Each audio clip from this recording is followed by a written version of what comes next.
আমার যখন 7 বছর বয়স আমার আম্মা মারা যায়, আমার আম্মার যক্ষা হয়েছিল, মারা যায়। দেন আমার বাবা বিয়ে করে একটা, হ্যাঁ ওই ঘরে একটা ছেলে হয়। আমার বাবা কি করতেন? আমার বাবা আর্মিতে জব করতেন। আর্মিতে জব করতেন? আমার বাবা জব করতেন, তখন রিটায়ার্ডের সমস্যা, আমার বাবার হার্টের সমস্যা ছিল, তো সে জব থেকে 3 বছর পর বের হয়ে চলে আসছে। আচ্ছা, রিটায়ারমেন্টে চলে আসছে। তো আমি আমার সৎমার কাছে থাকি, আর সৎমা এবং আমার নানু আর কি, তার আম্মা, ওখানে আমি বড় হই মামাদের কাছে থেকে। আপনার মা কি মারা যান নাকি? হ্যাঁ, আমার আম্মা মারা যায়। আমার আম্মা যক্ষা রোগ হয়েছিল। যক্ষা আর কি, যক্ষাটা গাঢ় হয়ে গিয়েছিল। আচ্ছা। আর ওই সময়টা যক্ষার কিন্তু ট্রিটমেন্টটা কিন্তু পুরোপুরি বের হয়নি। আপনি কি আপনার মায়ের একমাত্র সন্তান? জি। ওকে, মানে সে অর্থে আপনার বাবারও প্রথম সন্তান। হ্যাঁ। আচ্ছা, তারপরে আপনার মা মারা যাওয়ার পরে আপনার বাবা একটা বিয়ে করেন, তখন আপনার বয়স কত? আমার আম্মু থাকাকালীন সে বিয়ে করে, কিন্তু আমার আম্মু জানতে পারেনি যে বিয়ে করেছে। ওকে ওকে, তখন আপনার বয়স কত যখন আপনি সৎমার কথা জানলেন বা সৎমা আসলো ঘরে? বা আপনার মা মারা যায় কত বছর বয়সে আপনার? আমার যখন 7 বছর তখন আপনার মা মারা যায়। আচ্ছা, জি, তারপর? তো আমার মা মারা যায়, তারপরে আর কি একটা সন্তানের যখন আর কি মা থাকে না, তখন তার মতো একাকিত্ব আর কি ছিল না, তখন আমি পুরোপুরি একা হয়ে গিয়েছিলাম। তো আমার সৎমা যখন ঘর আসে, তাদের সাথে আমি থাকি। থাকার পর আমার বাবা তো আমাদের সাথে সবসময় থাকতো না, যেহেতু সে জব করতো।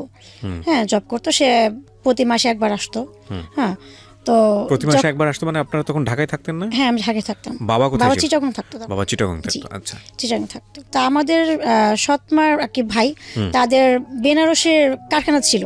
বেনারসি পল্লী ছিল? হ্যাঁ, বেনারসি পল্লী শাড়ির কারখানা ছিল। তারা মহিলা দিয়ে সুতা পেঁচাতো শাড়ির। তো তাদের সেখানে সপ্তাহে তাদেরকে 400 টাকা দেওয়া হতো প্রত্যেকটা মহিলাকে। ঠিক আছে, তো তাদেরকে 2টা মহিলাকে বাদ দিয়ে আমাকে সেই কাজটা মানে মহিলা বাদ দিয়ে দেওয়া হলো, মানে আপনাকে কাজে যুক্ত করা হলো। হ্যাঁ, কাজে যুক্ত করা হলো, এবং ঘরের কাজও আমি করতাম।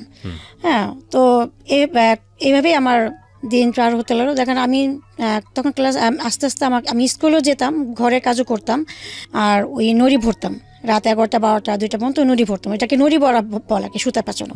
কারখানা গিয়ে আর কি, বাসার পাশে কারখানা ছিল। তো আমাকে কিন্তু সেই এক্সট্রা টাকাটা দিত না। আচ্ছা। হ্যাঁ, তাদের এখানে খেতাম, থাকতাম, এটাই। যেহেতু আমি তো এখন তাদের একটা সৎ মেয়ে, তাদের এক কথা বলছে, তাদের একটা বোঝা। আমাদের বাসায় একটা ভাইটা আসছে, মাকে রুম ভাড়া দিছে আর কি, আমার আম্মু। হ্যাঁ, রুম ভাড়া দেওয়ার পর তার হাজব্যান্ড ওয়াইফ ছিল।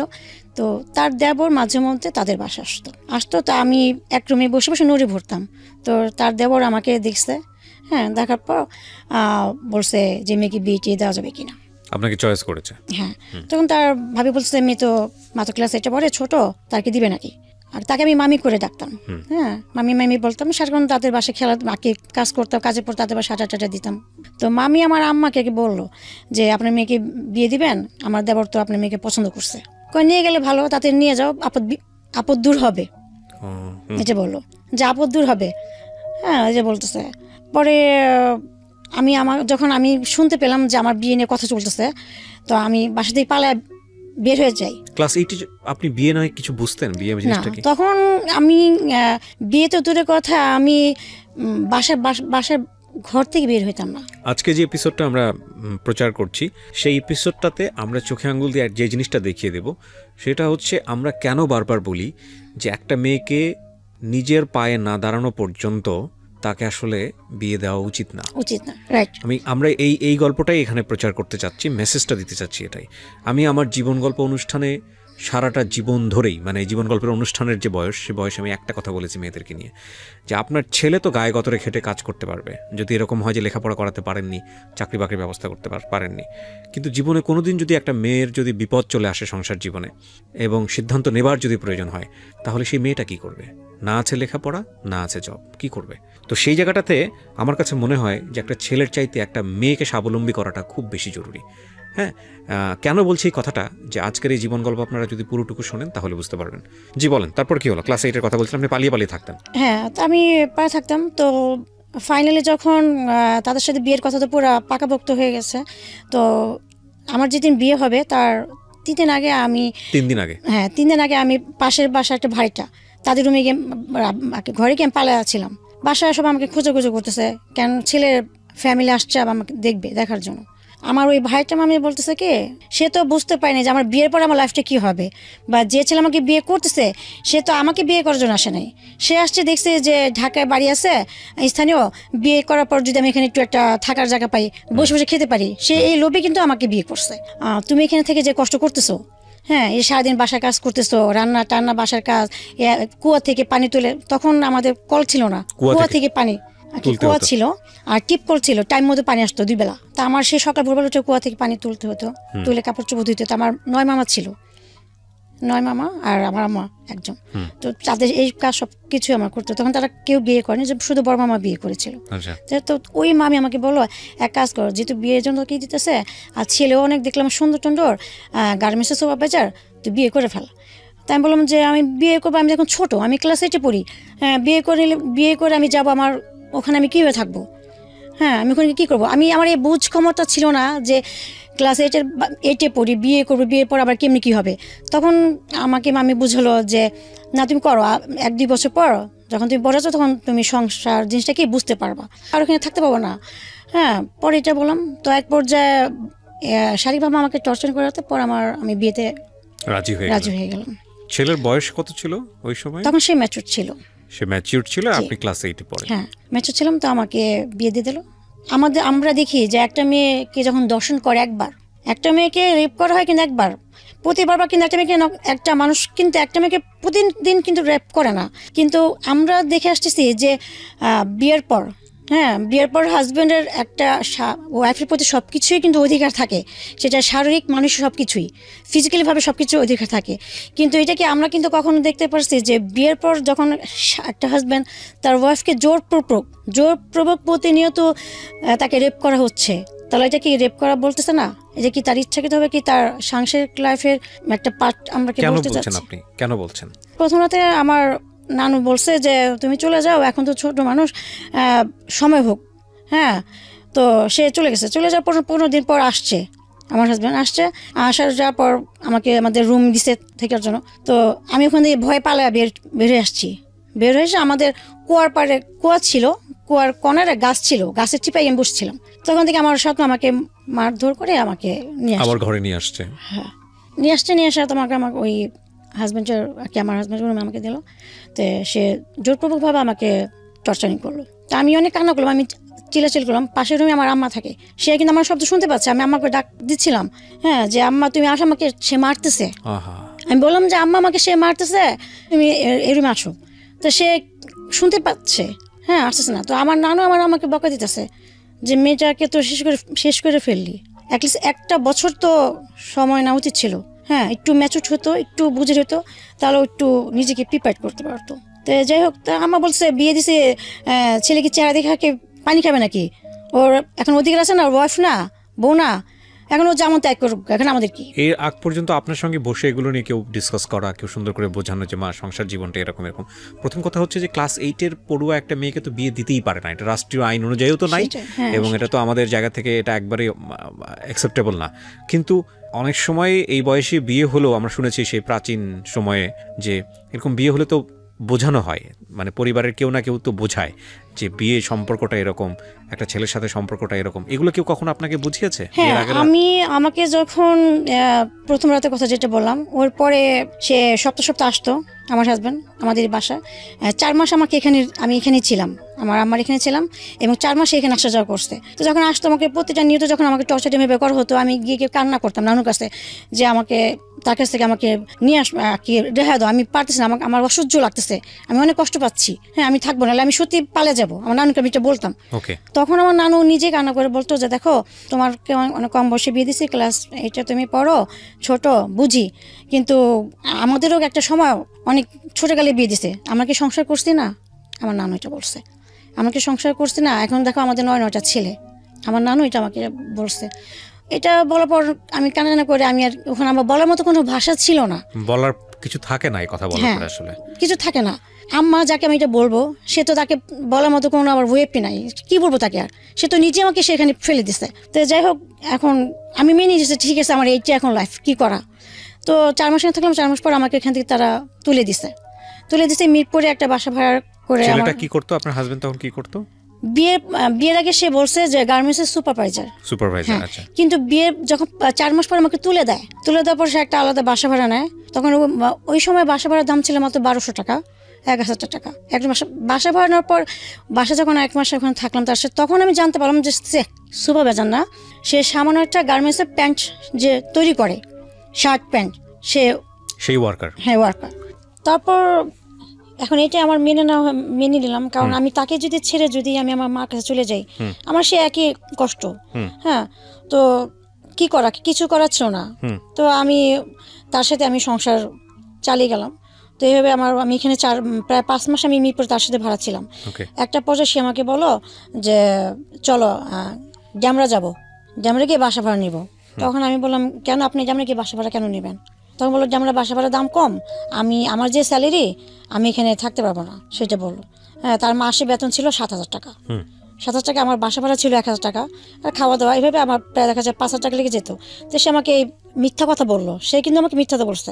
হ্যাঁ, তার বেতন আরও বেশি ছিল, তো মিথ্যাতে বলছে। আমি বললাম ঠিক আছে আমি ড্যামরা যাবো। তো আমি তার সাথে ড্যামরা চলে গেলাম। ড্যামরা চলে যাবার ড্যামরা ওখানে বাসা ভাড়া নিল, সে ওখানে থাকলাম। তো ড্যামরা যাওয়ার পরে সে জব করে সপ্তাহে যে টাকাটা পায়। আর তখন যে গার্মেন্টসে ইচ্ছা ছিল যে সাপ্তাহিক টাকা পেতো, সে কাজ করার পর আর কি যতগুলো মাল সেলাই করার পর ওইটা হিসাব করে তাকে সপ্তাহে টাকা দিয়ে দিত। সে মাসকে একটা কোনো টাকা নিত না। তো সে সপ্তাহে টাকা নিয়ে কি করতো, আমাকে প্রতিদিন আমাকে 60 টাকা করে দিত বাজারের খরচ, বাসায় আর কি চাল ডাল এভরিথিং সবকিছু মিলে। আর তখন 60 টাকার তো মূল্যটা ওরকমই ছিল, তো দিত। আমি ওভাবে আমার কষ্ট হতো, আমি চালিয়ে নিতাম। তো আমি যে বাসায় ভাড়া ছিলাম সেখানে দোতলা বাড়িরা ছিল। হ্যাঁ, তো ও যখন দিনে থাকতো না, আমি তার বাসায় কাজ করতাম। কেন সে ঠিক মতো টাকা পয়সা দিত না। হ্যাঁ, সে সপ্তাহে কাজ করে টাকা পয়সা যা পেতো আমাকে 120 টাকা দিয়ে সে দেশে চলে যেত। আচ্ছা, দেশে গিয়ে সে টাকা পয়সা তার ফ্যামিলিকে দিয়ে অবশ্যই ঢাকা আসতো। আর এই 1 সপ্তাহ যে আমি না খেয়ে থাকতাম, আমার কি অবস্থা তার কোনো খবর নাই। হ্যাঁ, তো আমার দোতলার যে বাড়িরা সে আমাকে আদর করতো, আমাকে অনেক আদর করতো। আমি তার বাসায় কাজ করতাম, তার বাসায় থাকতাম। এই একটা সপ্তাহ কাজ করতাম। আবার যখন সে আসতো আবার তখন আমি ওইভাবেই করতাম। তো এইভাবে আমার সময় দিন পার হতে লাগলো। আর এর মধ্যে আমাকে তো যখন আমি বলতাম যে আপনি আমাকে এইভাবে 60 টাকা 70 টাকা করে বাজার খরচ দেন, আমার তো হচ্ছে না, আমি কীভাবে চলবো? দুইটা মানুষ কি 3 ভাবে খাওয়া দাওয়া হয়, চলে? হ্যাঁ, আমার তো কাপড় চোপড় লাগে, এটা আমাকে তো আপনি কিনে দিচ্ছেন না। আমাকে অমুকে তমুকে আমাকে এটা দিচ্ছে, আমি সেলাই করে পড়তেছি। আপনার কি মনে হয় না যে আমি তো আপনার সম্মান, আপনার ইজ্জত এটা রক্ষা করার দায়িত্ব তো আপনার? সে বলছে আমি পারতেছি না, কি করব? তোমার মার কাছে যাও, তোমার বাবার কাছে গিয়ে চাও। সে আমাকে কথা বলতো। তো বললে আমি যখন উত্তর দিতাম তখন আমাকে গায়ে হাত দিত, মারধর করতো। তো এইভাবে করার পর একটা পর্যায়ে আমি যখন একদিন সে দেশ থেকে গেল, আমি যাওয়ার সময় আমি তাকে বললাম যে আমি খুব অসুস্থ, আমাকে হসপিটালে ভর্তি করা দরকার। আমার জ্বরের পাশে আমার প্রচণ্ড পেন করে, তলপেটে প্রচণ্ড পেন করে, আমাকে হসপিটাল ভর্তি করা। সে কী করলো, আমাকে অনেক জোরে এখানে একটা ঘুষা বুকের মধ্যে ঘুষে দিয়ে আমাকে ফেলেছে। আমি অজ্ঞান হয়ে গেছি। তখন সে চলে গেছে দেশে। আশেপাশে যে ভাইটা তারা আসতে আমাকে বানিয়ে আমার সুস্থ করছে। তো বাড়িলা খালামা তারা খুব রাগারাগি করতেছে যে এত ছোট মেয়েটাকে বিয়ে দিছে, আর তার পরে মেয়েটা এত টর্চারিং সহ্য করতেছে, কেন, কী হবে? তখন আমি যখন জ্ঞান আসলো আমাকে তারা সুস্থ করলো, তখন আমি বললাম যে আমি যে তাকে ফেলে যে আমি আমার কাছে যাবো বা বাবার কাছে, আমার আপন বলতে কেউ নাই। এখন একটাই করতে পারি, আমি তাকে ফেলে গিয়ে আমি একা আমারই করতে হবে। এখন আমি কোথায় যাবো, কি? আর তখন আমি এমন একটা ছিলাম যে আমি দিন দিনে কোনো কিছুই চিনতাম বা বুঝতাম না। আমি ছোট থেকে ঘরের ভিতরে মানুষ, আমি বাইরে মুখটা তেমন একটা দেখি নাই, বাইরে সাথে মিশি নাই যে আমার সেইটা থাকবে। সে 1 সপ্তাহ পর আসবে, 1 সপ্তাহ পর আসবে এই কথা বলে সে গেল, আর তার কোনো খবর নেই। তার আর কোনো খবর নেই। 10 দিন 12 দিন 1 মাস হয়ে গেছে, তার আর কোনো খবর নেই। তাকে ফোন দিয়ে পাচ্ছি না, তার ফোন নাম্বার বন্ধ আমার হাজব্যান্ডের। তখন আমি আমার দেওয়ারের নাম্বার ফোন দিলাম, সে বলছে আমি জানি না ভাই কোথায়। কিন্তু তার কিন্তু জানে তার ভাই কোথায়, এবং তার ভাই ইচ্ছে করে পলাতক হয়েছে যেন আমি আমার বাবা আমার কাছে যাই, গিয়ে আমি টাকা পয়সা চাই যে আমার জামাইকে দেওয়ার জন্য। হ্যাঁ, জামাইকে দেওয়ার জন্য সে 4টা মেশিন কিনবে টেলের দোকান দেওয়ার জন্য। এটার জন্য তারা প্ল্যান করছে। এই কথাটা আমি শুনতে পারলাম আমার বড় ভাসুরের ওয়াইফের কাছ থেকে, যে দেখো এমন তারা প্ল্যান করছে, ইচ্ছা করে পলাতক হয়েছে যেন তুমি তোমার ফ্যামিলির কাছে তুমি এটা করার জন্য। তখন আমি 1 মাস হয়ে গেছে, আমি তো আমার খাওয়া দাওয়া আমার অনেক কষ্ট হচ্ছে। আমি ওই খালামার বাসায় কাজ করে 1 মাস পার করলাম। 1 মাস পার করার পর আমি আমার নানুকে মামাদেরকে ফোন দিয়ে জানালাম এই ব্যাপার। তখন তারা বললো যাচ্ছে ঠিক আছে আমরা ব্যবস্থা করতেছি। তখন আমার মামারা টাকা পয়সা বাসার মালপত্রগুলো নিয়ে আসছে মিরপুরে তাদের বাসায় নিয়ে এসছে। আমি আবার তাদের বাসায় আমি চলে আসলাম। চলে আসার পর এখন দিন যাচ্ছে, দিনের পর দিন আমার একদিন 2-3 দিন আমার মা তো আমার প্রতি প্রচণ্ড আর কি ঝগড়া, টর্চারিং, দুনিয়ার কথা গালাগালি করতেছে আমারে, জামাইয়ের ভাত খাইতে পারলাম না, হ্যান ত্যান এইভাবে আমাকে সে করতেছে, জামাইয়ের ফালাতে এসে পড়তে দুনিয়ারই করতেছে।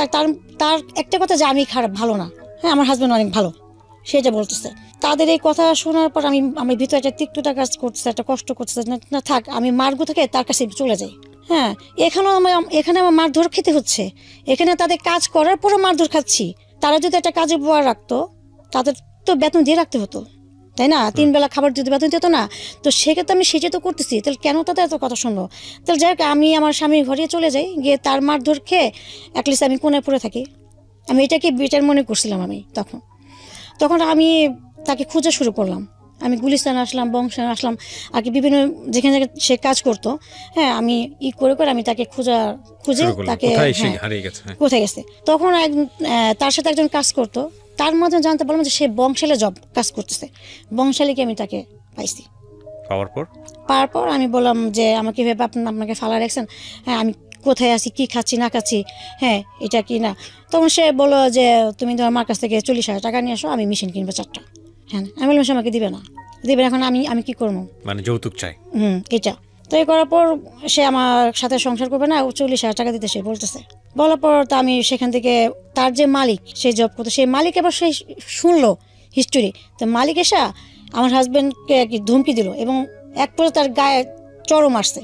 একটা মেয়ের সাথে তো টাকা লোভে সংসার করতেছ, টাকা লোভে তাকে বিয়ে করছো, হ্যাঁ এখন তোর আমি বললাম তুই এখন এই মেয়ে নিয়ে বাসা বাড়ি নিবি আজকের মধ্যে। ওর আমার হাজব্যান্ডের মালিক তাকে ধমকি দিলে, বলো যদি বাসা বানা যায় তোর 3 মাসের বেতন তোকে দিব না। আচ্ছা তখন সে কালীগঞ্জে আমার ভাসুর থাকতো, সে ওখান থেকে চলে আসছে ঢাকা, কালীগঞ্জে বাসা ভাড়া নিল। তো আমার হাজব্যান্ডের যে মালিক সে কালীগঞ্জে থাকতো ভাড়া, এবং সে এক কথা বলে সে আর কি আমার একটা দায়িত্ব নিয়ে বাসটা ওখানে ভাড়া নিতে বলছে, যেন সে ওখানে যদি আমাকে টর্চারিং করে আমি তাকে জানাতে পারি। আচ্ছা আচ্ছা। এবার আমাকে বলছে যে হয়ে যায়।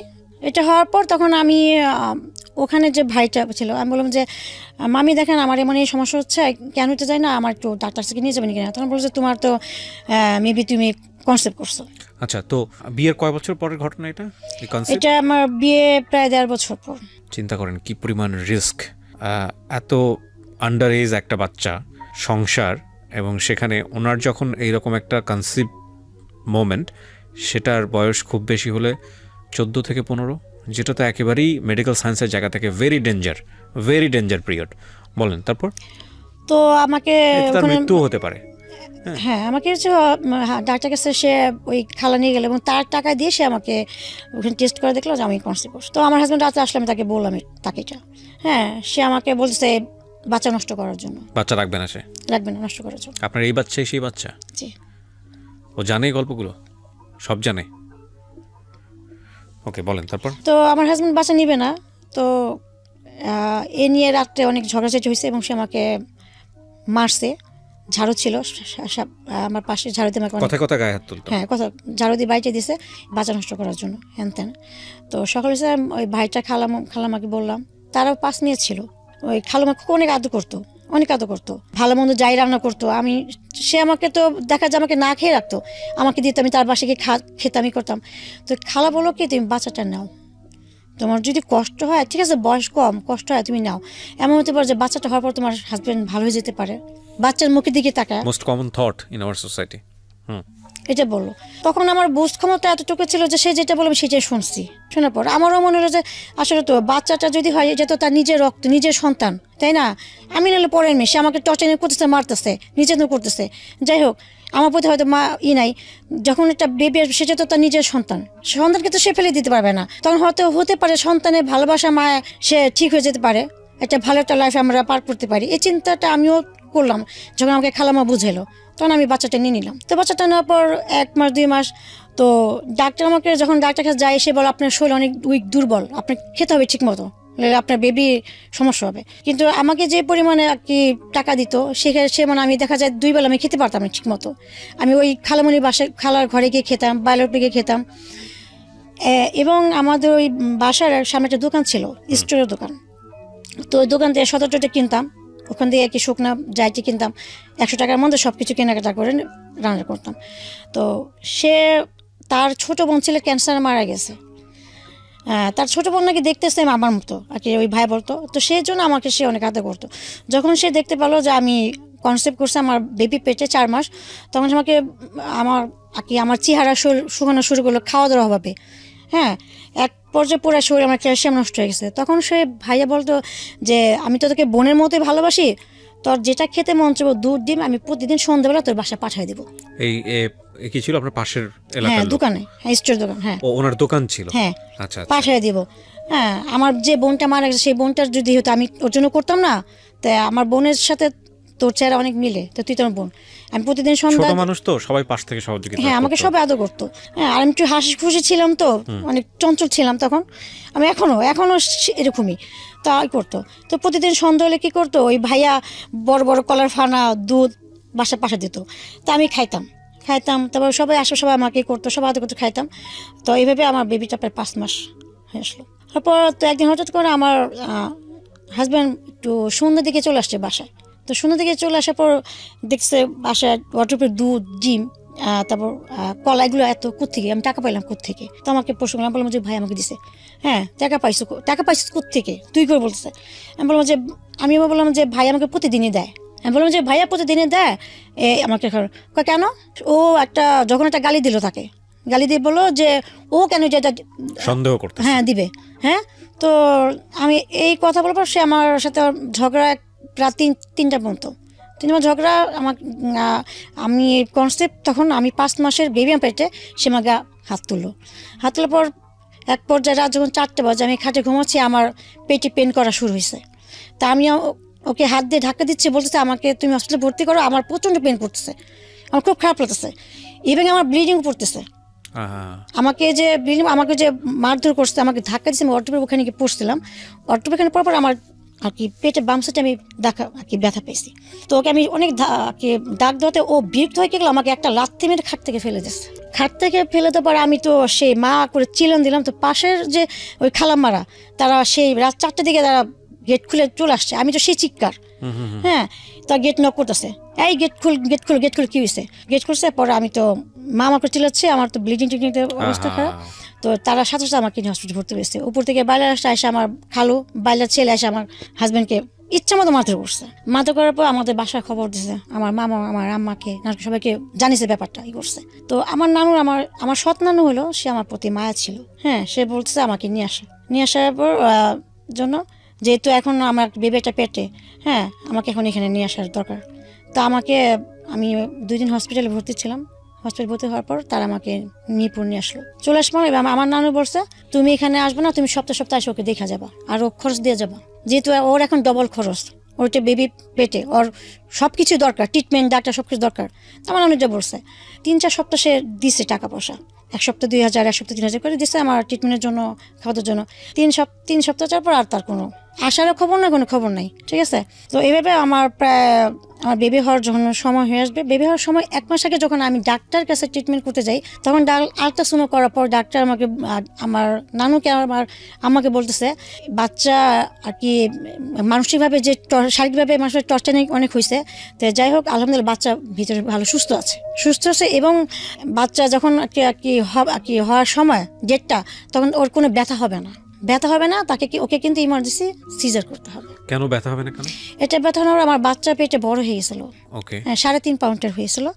তো বাচ্চা বড় হয়েছিল, তো ওর ডেলিভারি ডেট তো ফেব্রুয়ারি 18 তারিখে। ব্যথা হবে না, কোনো ব্যথাটা হবে না। এখানে আমি একটু ইন্টারাপ্ট করছি, তাহলে চিন্তা করে দেখেন, এরকম একটা কেস, এরকম একটা বাল্যবিবাহ যদি গ্রামের প্রত্যন্ত একটা এলাকায় হয়, সেখানে যাদের ডাক্তারের কাছে যাওয়ার মতো অতটা ফ্যাসিলিটি নাই, তাহলে এটা কি ছিল? এই কেসটা কি ছিল? মেডিকেল সায়েন্স বলে এটা নিশ্চিত মৃত্যু, যদিও জন্ম মৃত্যু সবকিছু আল্লাহর হাতে, কিন্তু আমাদেরকে তো আল্লাহ কিছু জ্ঞান বুদ্ধি দিয়েছেন, সেগুলো তো ব্যবহার করার জায়গা আমাদের আছে। ওনার ডাক্তার বলছে কমপ্লিকেসি হবে, কমপ্লিকেসি জায়গাটা হচ্ছে উনি পেইন ফিল করতে পারবে না। তো পেইন ফিল করতে না পারলে তো আপনি বুঝবেন না যে বাচ্চা কখন আসতেছে। তো সেই জায়গাটায় যদি গ্রামের একটা সাধারণ মেয়ে যদি এরকম হতো, যারা এই সুযোগগুলো নাই, ফ্যাসিলিটিগুলো নাই, তার মানে সে নিশ্চিত ডেথ। এই জন্য দেখেন বাল্যবিবাহ কতটা ভয়ানক হতে পারে। জি, তারপর বেবি আমাকে হসপিটালে আর কি বেবি হওয়ার 15 দিন আগে ডাক্তার যেটা বললো সেটা হলো যে পেন হবে না, ওর ডেটটা হলো ফেব্রুয়ারি 18 তারিখে, তো 18-17 তারিখের মধ্যে ওকে সিজার করতে হবে। যদি না করেন তাহলে ভিতরে বাচ্চা দেখা যায় পায়খানা করে দিতে পারে, কিন্তু বাচ্চা খুব বেশ বড় হয়ে গেছে, পায়খানা করে বাচ্চা যদি পায়খানাটা খেয়ে ফেলে বাচ্চা মারা যাবে, আর সাথে সাথে মারও সমস্যা হবে। তো এটা বললো, তো বল ঠিক আছে। তো ডাক্তার নিয়ে আসছে। তো বাসাতে আমি ওই অবস্থায় আমার বেবি পেরে থাকা অবস্থায় আমি বাসায় কাজ করছি, তাদের কাজ রান্না টানা। তো একদিন দুপুর দিকে আমি মাছ ভাজতেছিলাম, ওই সময়টা হঠাৎ করে আমার তলপেটে একটু হালকা পেন করছে আর কি, চিনতে উঠছে আর কি, ওরকম জোরে না, যেটা আমি আর কি সহ্য করতে পারবো না, হালকা নর্মালি। তো আমি ওয়াশরুমে গেলাম, ওয়াশরুমে আসলাম, আসার পর আবার কাজ করতেছি। তো আমি এই করে দেখা আমি 20 মিনিটের মধ্যে প্রায় 6-7 ওয়াশরুম থেকে যেতেছি। তো আমার মেজমামি এটা ফলো করলো যে কী ব্যাপার, ও একটা মাছ ভাজতে গিয়ে এতবার ওয়াশরুমে গেছে, কী হয়েছে ওর? তো মামি সে বলছে, কী রে তুই প্রায় 10-12 বার ওয়াশরুম থেকে আসলে গেলে তোর কী সমস্যা? আমি বললাম যে আমার সমস্যা হচ্ছে, কেমন যেন লাগছে ভিতরে, আর কেমন যেন লাগছে, সুস্থ আছি কিন্তু আমার চাপটা বেশি আসতেছে। তো বললো যে তোকে তো হসপিটালে ভর্তি করার দরকার, হ্যাঁ ভর্তি করা দরকার, তো তুই চল। আমার বলছে না, আমার হসপিটাল কেন ভর্তি করবো, আমার কোনো কিছু হয় নাই, আমার তো পেটে ব্যথা করতেছে না তো। হ্যাঁ আমি এই কথা বললাম, পেট ব্যথা করতেছে না তো, জাস্ট একটু ওয়াশরুমে চাপ আসতেছে বারবারে, আমি কথা বললাম। তো মামি আমাকে ধুমিতে বলো চল। তা আমাদের বাসার পাশে সরকারি হসপিটাল ছিল, হ্যাঁ আগে থেকে আমার ওখানে কাগজপত্র সব কিছু করছিলাম। তো মামি আমি বললাম যে রিক্সা যেতে পারে না, হাইটে যেতে পারবো, আমাকে হেঁটে নিয়ে চলো।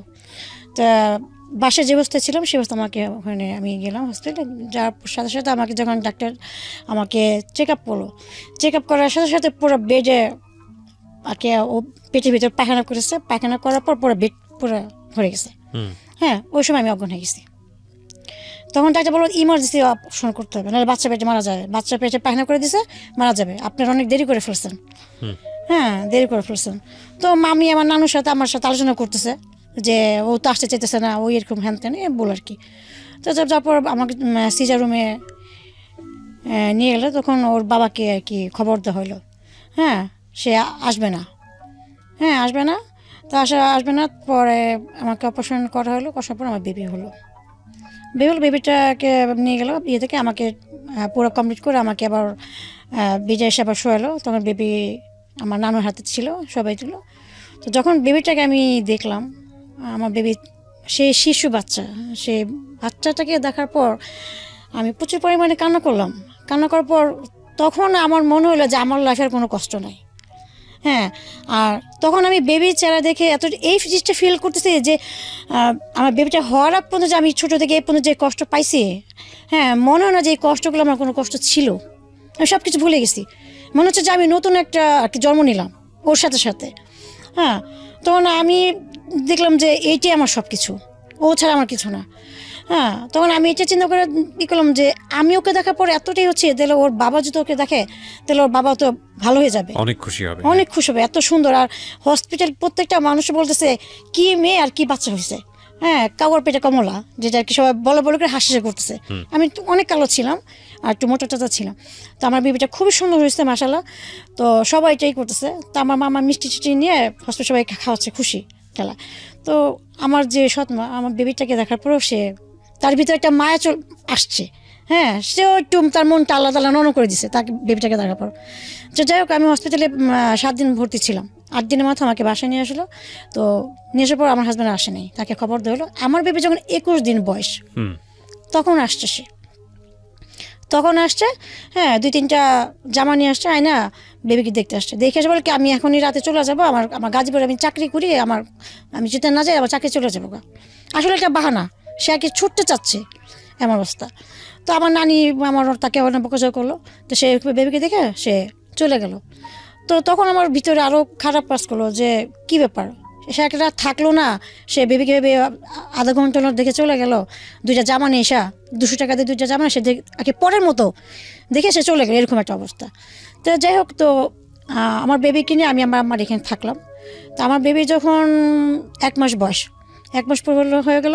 তো আমার হাজব্যান্ডকে আমি অনেক নক করি, ফোন দিয়ে, সে আসে না, হ্যাঁ আমি এখন এই বাচ্চা নিয়ে আমি কোথায় থাকবো, কোথায় ভাড়া নেব, সেটা বলছে কোথায় ভাড়া নেবো, হ্যাঁ আমাকে থাকার একটা রুম দিতে কও তোমার নানি রে।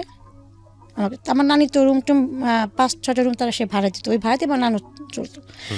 তাই আমি বললাম যে সে কেন থাকার রুম দিবে, তুমি তো এমন না তোমার হাত পা ভাঙা, তুমি চাকরি করতেছো, মাসে টাকা ইনকাম করতেছো, তাহলে কেন? আর তোমার সন্তান কারজন তো পারবে না, তোমারটা তোমারই করতে হবে। আমি ফোনে বলতাম, সে আমাকে ফোনে দুনিয়ায় গালাগালি করে ফোন কেটে দিছে। কেটে দেওয়ার পর না আমার কাছে খুব খারাপ লাগলো যে কে ব্যক্তিটা কি এরকমই থাকবে। তখন আমি তাকে আরও সুযোগ দিলাম যে দেখি আরেকটু দেখি, সময় নেই, যদি ভালো হয় কিনা। তো আমার বেবি 2 মাস হয়ে গেল। 2 মাস পর তখন আমার আমার আম্মা রাগারাগি করতেছে আমাকে যাওয়ার জন্য, আমার হাজব্যান্ডের সাথে রুম ভাড়া নেওয়ার জন্য। তো তার তো কোনো খবর নেই, সে তো লাপাতা।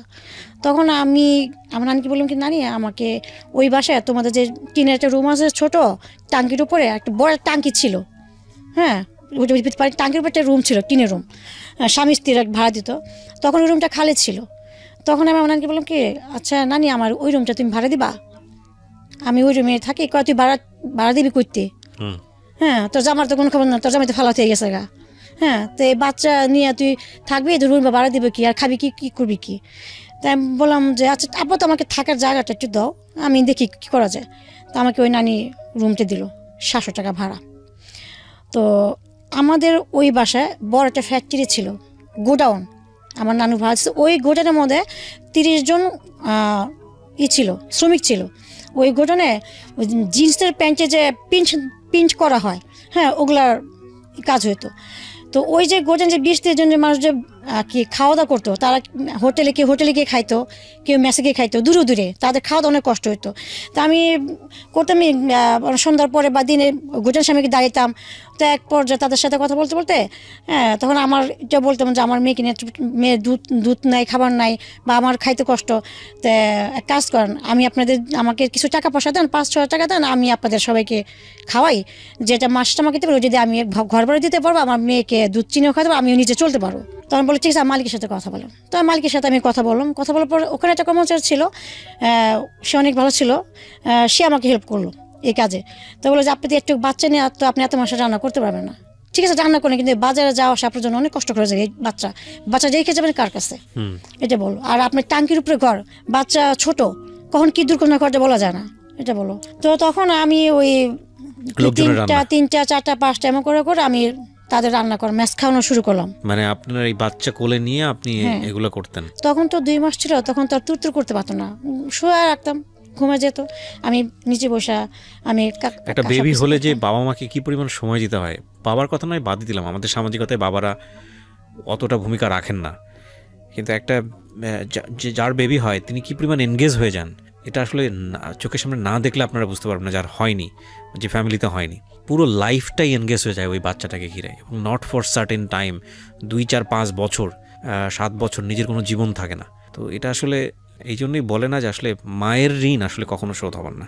এবং সেই অবস্থায় এই ভদ্রমহিলা এতগুলো লোকের রান্নাবান্না করছে, কারণ দেখেন এই বাচ্চাটা যখন বড় হচ্ছে 6 মাস 8 মাস থেকে সে হামাগুড়ি দেওয়া শিখবে। হামাগুড়ি তো বোধহয় আরও তার আগে থেকে শেখে। তো এই হামাগুড়ি দেওয়া অবস্থায় বাচ্চারা কিন্তু খুবই চোখে চোখে রাখতে হয়। তো এই অবস্থায় সে বাচ্চাকে চোখে রাখবে নাকি এতগুলো মানুষের রান্নাবান্না করবে? এটা কিন্তু আসলে ফ্যামিলির জন্য রান্না না, এটা আবার এক ধরনের বিজনেস। তো রান্নাবান্না খারাপ হলে সে বিজনেসও থাকবে না। তো বোঝেন অবস্থা। এবং ক্লাস 8-এ থাকা অবস্থায় মহিলার বিয়ে হয়ে গেছে। ছোটো ছোটো বিষয়গুলো যদি খুব ক্ষুদ্র বিষয়গুলো যদি খুব ভালো করে আমরা অবজার্ভ করি, তাহলে এটা একটা যুদ্ধের মতো। বলেন তারপর। তো আমি এরকম 5জন 6জন 7জন এভাবে করে আমি আস্তে আস্তে লোক বাড়ানো শুরু করলাম। হ্যাঁ তো আমি খাওয়াচ্ছি, বাসায় আমার রুমে আসা 6-7 জন খেয়ে যায় এবং বাটি ভরে ভরে তার ভাত নিয়ে যায়। হ্যাঁ আর যে ভাইয়ের কথা বললাম সে আমাকে হেল্প করতেছে, সে বাজারটা মাঝে মধ্যে করে দেয়। এবং আমি সন্ধ্যে হলে ভাইটার কাছে বলতাম যে বাচ্চাটাকে একটু দেখেন, দেখলাম 1 ঘন্টা আমি একটু বাজার করে আসি। আমি 1 ঘন্টার মধ্যে যাইতাম, আমার বাসার সাথে 1 নম্বর বাজার ছিল, হ্যাঁ গিয়ে আমি বাজার করে আসতাম। সে আবার রাতের কুটা রান্না বান্না, আমার দেখা যায় রাত, আমার ঘুমাতে রাত 2টা বাজতো।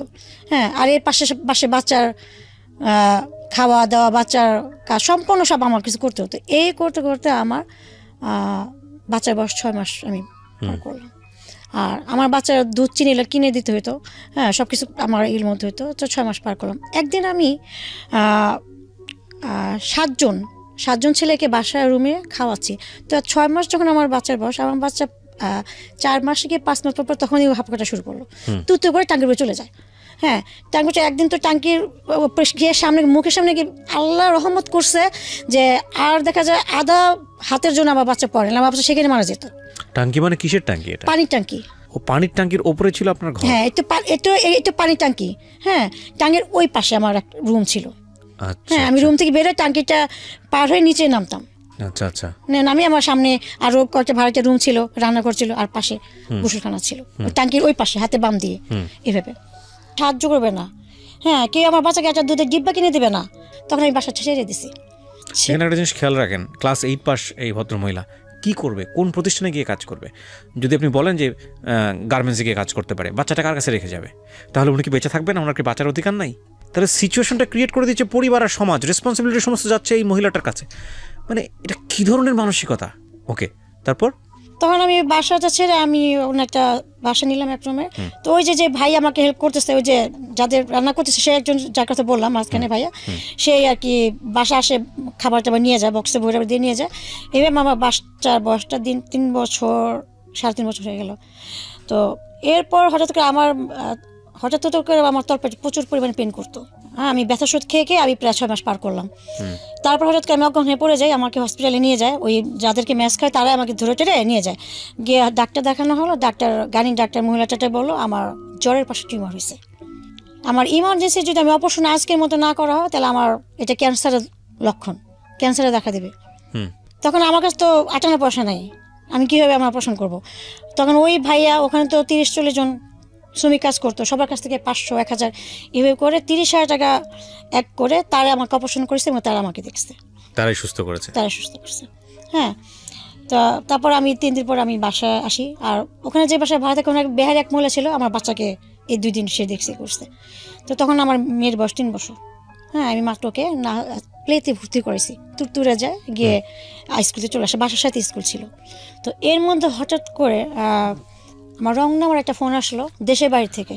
আচ্ছা, ফোন আসলো, আমি রিসিভ করলাম, কে আপনি, কাকে চান, হ্যান তেন। তখন কি হাজবেন্ডের সঙ্গে সম্পর্ক একেবারে নাই? কোনো যোগাযোগ, মানে কোনো যোগাযোগ নাই, ডিভোর্স হয়নি কিন্তু কোনো যোগাযোগই নাই। আমি তো একটা পর্যায়ে ভাবছিলাম যে সে মারা গেছে।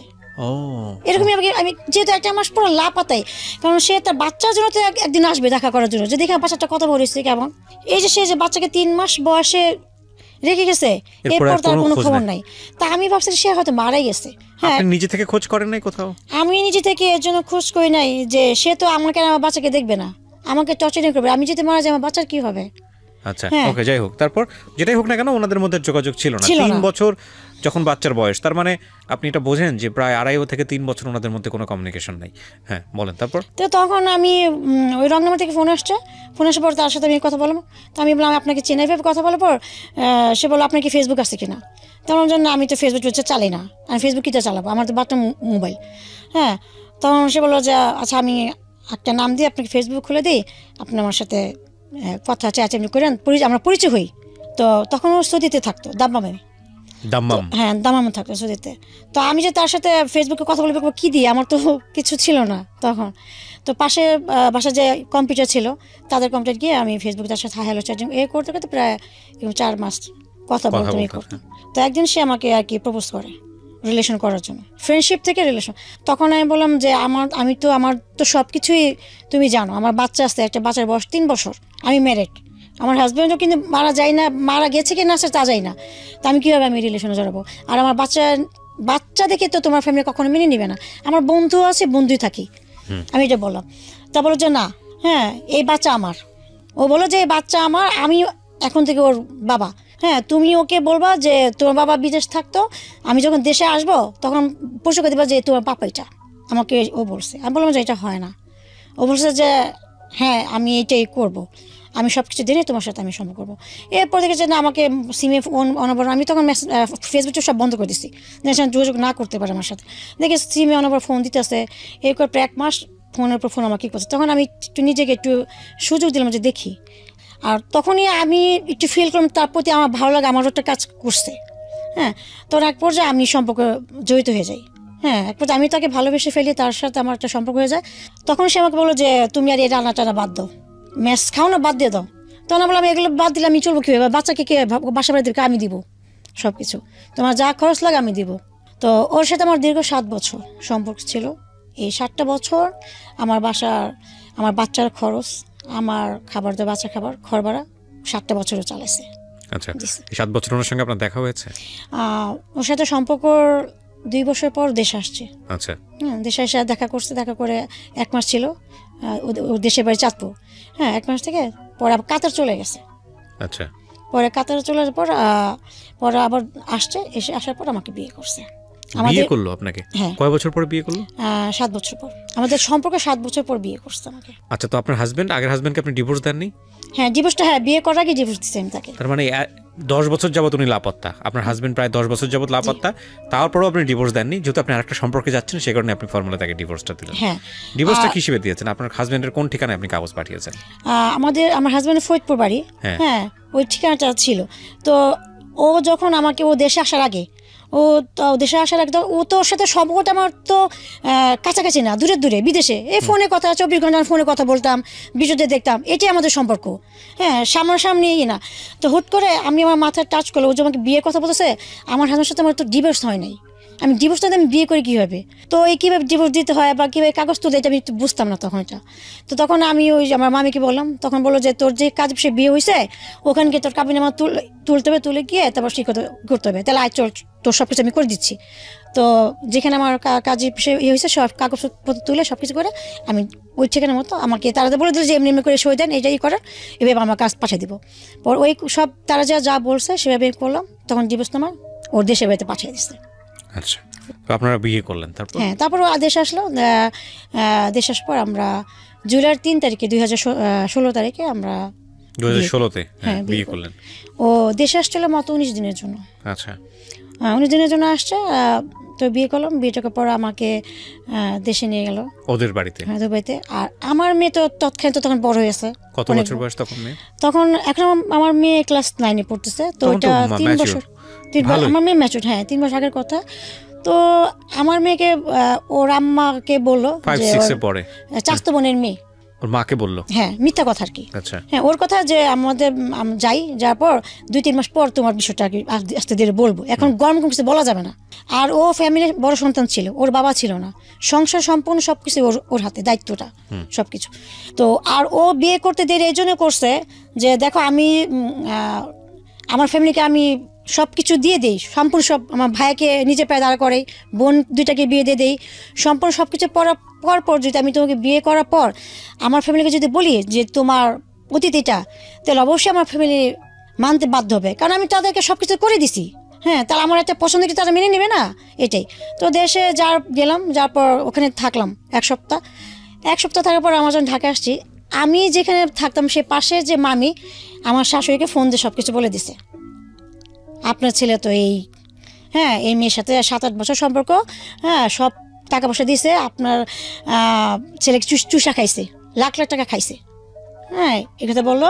না জানি মেয়ে কোন জাদুটনা করছে, আপনার ছেলে মেয়ের জন্য এত কি পাগল, হ্যাঁ, টাকা পয়সা সব রেখে দিছে, এবং আরেকজনের বাচ্চাকেও পাল্টাছে, আমার মেয়ের কথা বললো, পাল্টাছে, এবং বিয়ে করছে কিছুদিন আগে, এই কথা।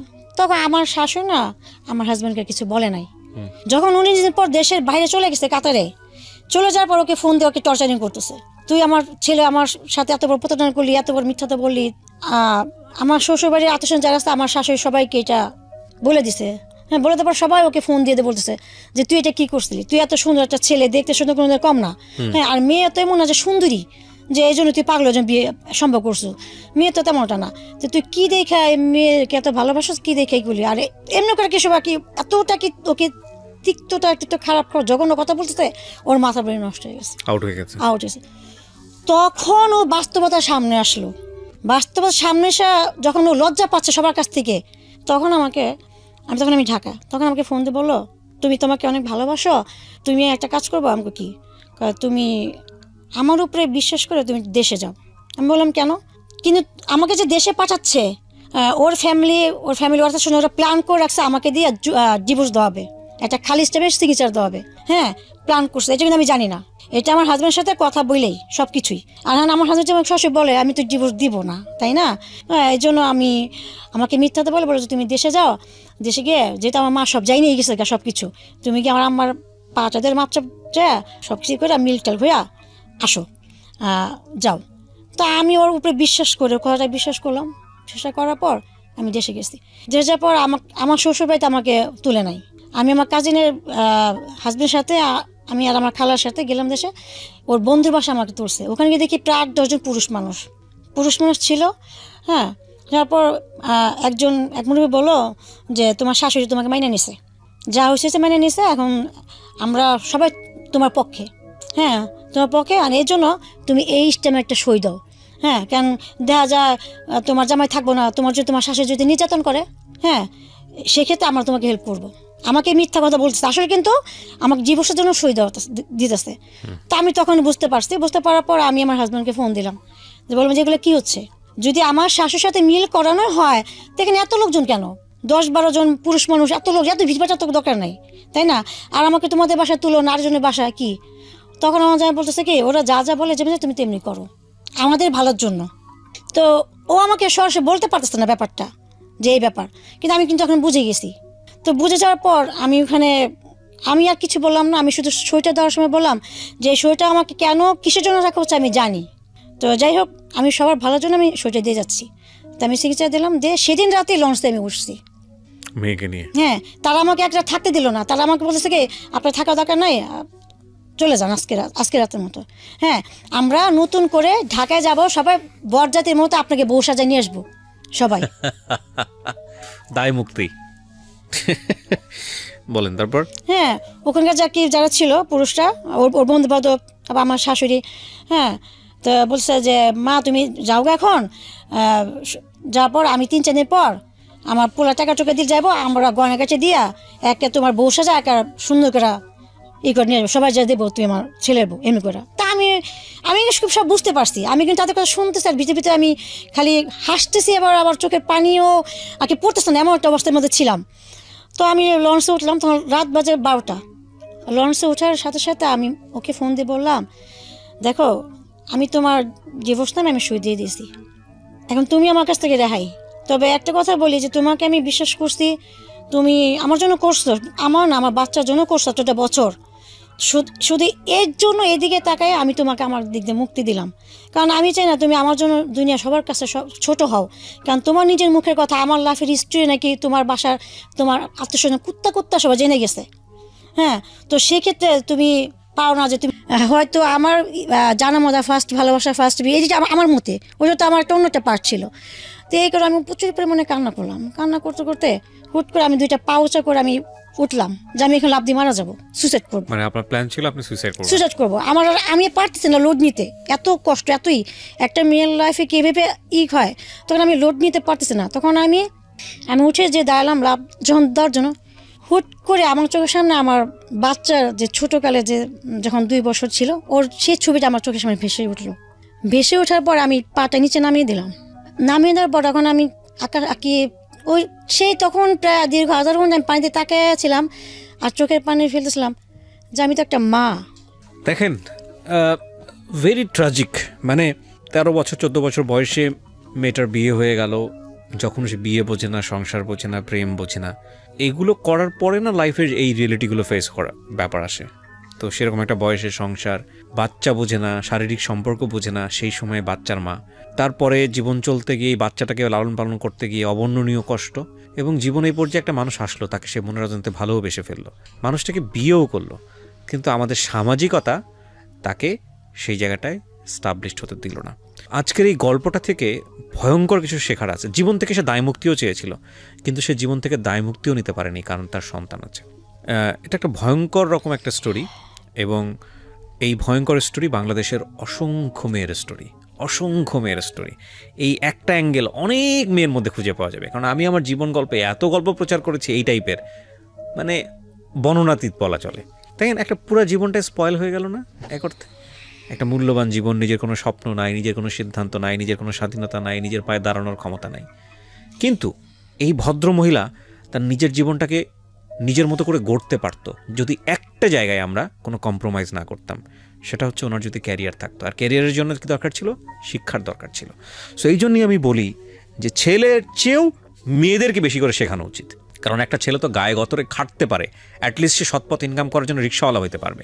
হ্যাঁ, মানে যদি একবারে বিলো লেভেলের চিন্তা করি, কিন্তু এই মেয়েটা কী করবে বলেন?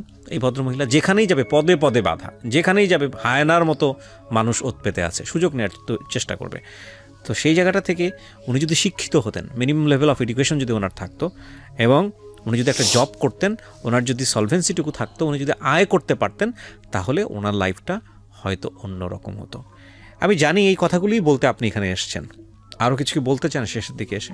শেষে এটাই বলতে চাই যে আমাদের সমাজ আমাদের অনেক ধিক্কার দেবে। সমাজ একটা মানুষের অনেক লাইফে অনেক দুঃখ কষ্ট নিয়ে তারা সমালোচনা করবে, কিন্তু তারা কিন্তু পাশে এসে দাঁড়াবে না। একটা মেয়ের অতীত নিয়ে ঘাটাঘাটি করবে, কিন্তু তারা কখনো পাশে এসে দাঁড়ায় সেই মেয়েটা লাইফটাকে ঠিক করে দিবে না। তা আপনার নিজের মেয়ে কিনে টেনশন হয় না? আপনি নিশ্চয়ই চান না যে আপনার মেয়ের জীবনটাও আপনার মতো হোক? আমি চাই না যে আমার মেয়ের জীবনটা আমার মতো হোক, কারণ যদি চাইতাম তাহলে হয়তো আমি আমার মেয়েটাকে ছেড়ে হয়তো আমি একটা বিয়ে করতে পারতাম, লাইফটা সুন্দর করতে পারতাম। আমি ছেড়ে যাইনি। যখন আমি পাটা নেমে দিলাম তখন আমি দেখলাম যে আমি একটা মা, এই বাচ্চা তো আমার।